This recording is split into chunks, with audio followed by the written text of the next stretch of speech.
Hello बच्चों, आज की वीडियो में बात करने वाले हैं कि अपनी एक्सेस डिमांड और एक्सेस डिफिसिट डिमांड को कंट्रोल किस तरीके से किया जाता है।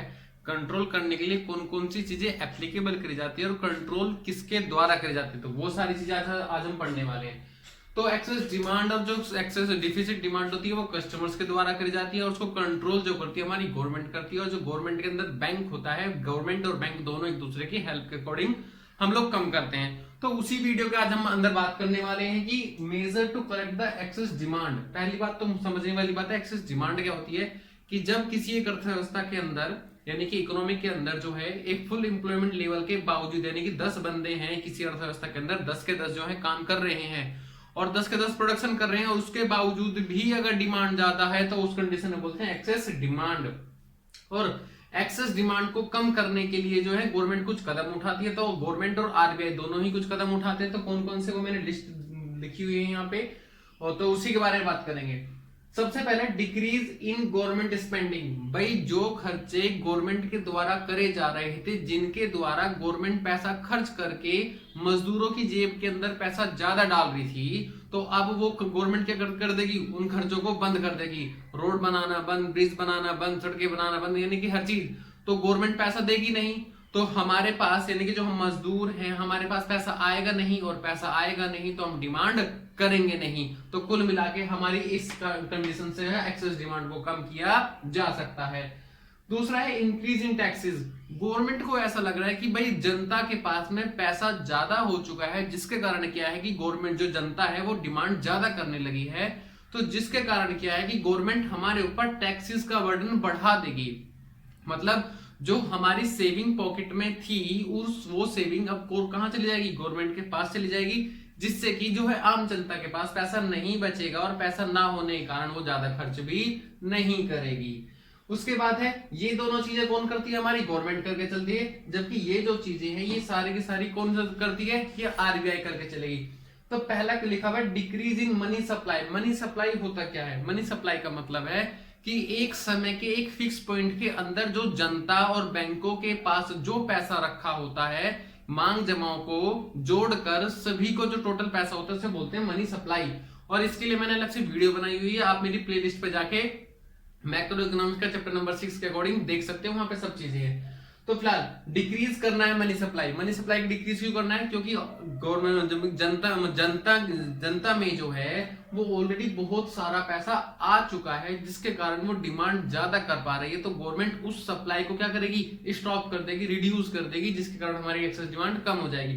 तो पहला पॉइंट है इंक्रीज इन बैंक रेट। देखो बैंक रेट और रेपो रेट में ज्यादा अंतर नहीं है, यानी कि पहले बता दूं कि बैंक रेट और रेपो रेट होता क्या है कि जिस रेट पर आरबीआई कमर्शियल बैंकों को लोन देती है उसको बोलते हैं बैंक रेट, रेपो रेट। तो डिफरेंस कहां हुआ, डिफरेंस हुआ कि एक लॉन्ग टर्म के लिए होता है और एक शॉर्ट टर्म के लिए होता है। फिलहाल increase in bank rate. Bank rate यानी कि जो अगर आरबीआई ही हमारी कमर्शियल बैंकों को पैसा महंगा उधार देगी, यानी कि रेट ऑफ इंटरेस्ट ज्यादा हाई होगा, तो कमर्शियल बैंक की भी मजबूरी बन जाएगी लोगों को, जनताओं को पैसा हाई रेट पे देने के लिए, जिसके कारण जो है जनता उस पैसे को एक्सेप्ट यानी कि लोन कम से कम लेगी, और लोन अगर कम से कम लेगी तो मार्केट में सप्लाई कम से कम होगी, तो जिसके कारण एक्सेस जो डिमांड वो हमारी कंट्रोल हो सकती है। सेम यही रीजन हमारा रेपो रेट का है। और ओपन मार्केट ऑपरेशन का मतलब क्या होता है, ओपन मार्केट ऑपरेशन का मतलब होता है कि अब जनता के पास में पैसा ज्यादा आ चुका है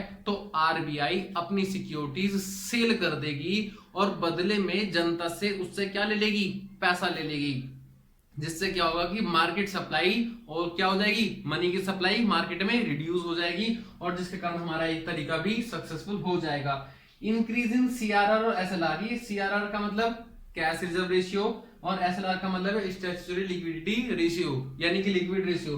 तो ये है क्या, ये वो पैसा है जो कमर्शियल बैंकों की टोटल जमाओं का कुछ परसेंट आरबीआई अपने पास रखती है, और स्टैट्यूटरी जो लिक्विड रेशियो है इसका मतलब होता है जो कमर्शियल बैंक आरबीआई के दिशा निर्देश के द्वारा डायरेक्ट द्वारा कुछ परसेंट अपने पास ही रखती है।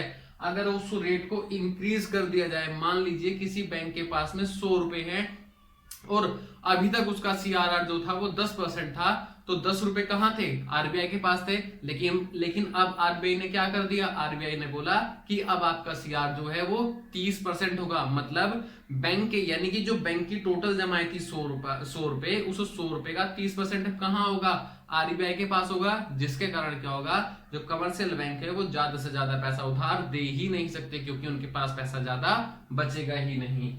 Increase in margin requirement, increase in margin requirement का मतलब है, आप लोगों ने सुना होगा मुथूट गोल्ड लोन फाइनेंस, यानी कि अगर वो कोई हमें जो है बैंक के पास 1 लाख रुपए का सोना गिरवी रखता है, तो बैंक उसके बदले उसे 60% ऑफ गोल्ड की वैल्यू का लोन दे देता है। लेकिन अगर मान लो गवर्नमेंट ने बोला कि अब से 60 नहीं देना, अब से केवल 50% देना है, तो कहीं ना कहीं हमारी मार्जिन रिक्वायरमेंट वो 40% हुआ करती थी, वो इंक्रीज हो गई, कितनी हो गई, 50% हो गई। जिसके कारण क्या है कि पैसा जो है मार्केट में कम से कम जाएगा, और जो सप्लाई है हमारी वो एक्सेस डिमांड वो रिड्यूस हो जाएगी। ये रही सारी बातें एक्सेस डिमांड की। और अब बात करेंगे डिफिसिट डिमांड की। ये मैंने इंक्रीज डिक्रीज क्या लिखा है भैया, सुनो, सारे पॉइंट यही हैं, यहां से लेके यहां तक के सारे पॉइंट सेम है। बस फर्क इतना है, इसको इन सब पॉइंट्स में कन्वर्ट करके उल्टा कर देना। मतलब जो डिक्रीज इन गवर्नमेंट स्पेंडिंग है उसे कर देना increase in government spending, increase in taxes है उसे कर देना डिक्रीज इन टैक्सेस, जो डिक्रीज इन मनी सप्लाई है उसे कर देना इंक्रीज, यानी कि हर चीज क्या हो जाएगी, उल्टी हो जाएगी। और अगर सारे के सारे रिवर्स केसेस हो जाएंगे तो ये सारे पॉइंट किसके बन जाएंगे, हमारे डिफिसिट डिमांड के बन जाएंगे। और इसी तरीके से दोनों चीजें कैसी है, मेरी सेम, यानी कि अगर आप एक चीज याद कर लेते हो दूसरी अपने आप याद हो जाती है। थैंक यू यार, प्लीज यार मेरी वीडियो को ना लाइक करो, चैनल को सब्सक्राइब करो। Thank you.